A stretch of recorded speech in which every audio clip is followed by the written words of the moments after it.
This is my cups and balls routine. For this routine, I'll be using 3 small plastic balls with a cotton weave over them, 3 empty copper cups, and for my magic wand, a seemingly ordinary pencil that can be shown to have more mystical properties. Now, this routine is actually one of the oldest effects in magic. There's even hieroglyphics of ancient Nile magicians performing this effect for spectators. It actually stems from a game that in the gambler's world can be called the 3-shell game. It's the idea that one ball, or something small, would be placed under a common object, such as a cup or a bowl. A spectator would then try and follow that ball around and guess which cup it was under. Now, for example, you might think the ball was under this cup, but it will actually jump to the center. Let's try that one more time. I'm going to place one ball over here. I'm going to mix the cups around. You might think the ball was in the center, but it actually jumps to over here. Now, this actually turned into a magical effect, but conjurers and magicians would use 3 balls for this.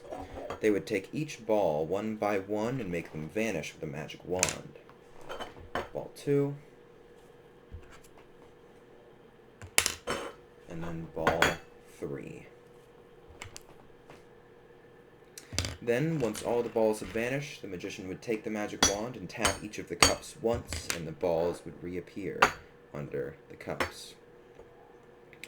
Now you see, the balls don't only disappear and reappear, sometimes they'll even jump cups. For example, if I take one ball and place it under each cup,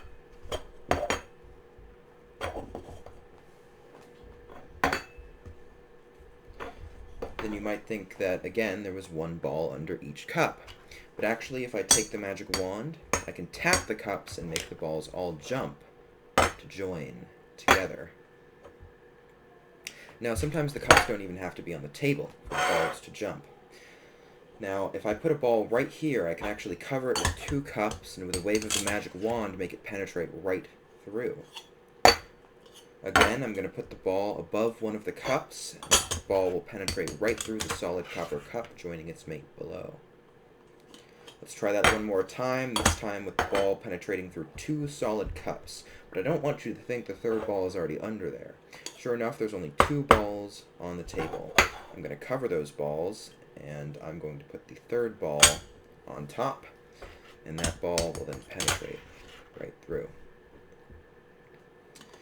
Now, there's a few different ways magicians can do this, and they've had certain tactics up their sleeve for a while now.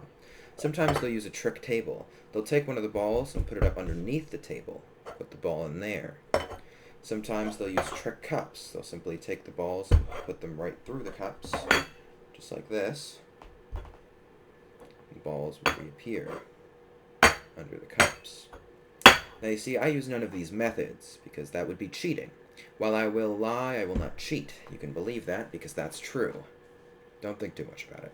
Now, I understand that 3 cups and 3 balls can be a little hard to follow. So I'm going to take one of the balls, I'm going to place it aside in my pocket.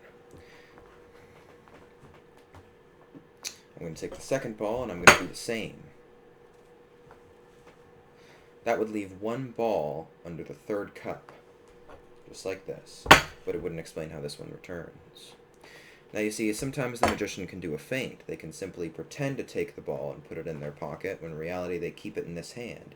Then when they go to pick up the cup, they simply roll the ball out, making the illusion that it was under the cup the whole time. Now, I don't do this. When I take the ball and put it away in my pocket, it really stays there. So how can you explain how it returns? Now again, if you were also paying attention, you might know that there was only 1 ball under the 3rd cup, but now there are 3. Now, there's a few different ways magicians can do this, and one of them is with extra balls. You see, if I take all 3 balls and I put them away in my pocket, then if there was still a ball under one of these cups, I would have to use 4 balls, right? Well, I'm an honest magician, so I will tell you that I do in fact use 4 balls. Here's 1, here's 2, here's 3, and here is number 4, and that is my cups and balls routine.